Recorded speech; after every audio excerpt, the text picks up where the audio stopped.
you've, been building up this center of this tonal center leading up to the chorus, you got to keep it there. So how do you shake the string but still keep it sounding like you're in pitch? And that meant, being very careful about how I'm standing with the guitar and exerting just the right amount of pressure on the strings and picking the right strings to do the notes on, so there's not too much mass, which compounds the problem of going sharp. And a lot of this stuff you may never have to think about if you never have to play melodies all the time on your guitar.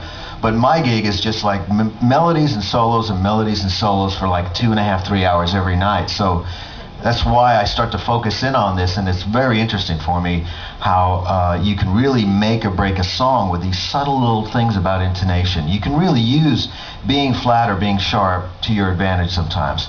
And later on tonight I'm going to play a song where it really points out how when you're in a major key, you have a certain amount of latitude in one direction of intonation, and when you're in a minor key, it's the opposite way. And I haven't figured out why, but it is an observation that seems to come up with every record I make. I want to play another song now, and this one is so different with the left hand because all of it involves squeezing and pushing and pulling and pinching the notes. It's the whole thing. It can't work unless you're completely doing that crazy thing. In my case, since I'm a righty, with my left hand on the fretboard there.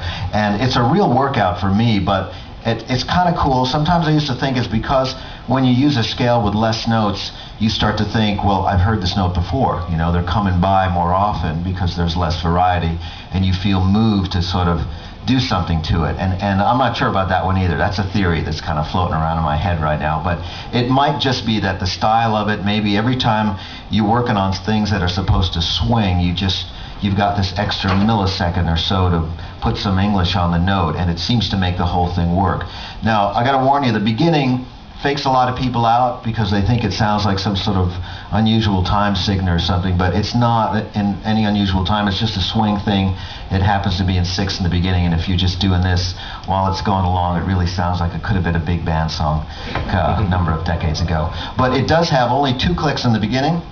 I should have put 4, but I wasn't thinking about the clinic when I did this. So I'm going to run over there. I'm going to push this thing. Hopefully I'll get the first line. If I don't, I'll play it for you later. I don't know how I'll do that, right? Here we go.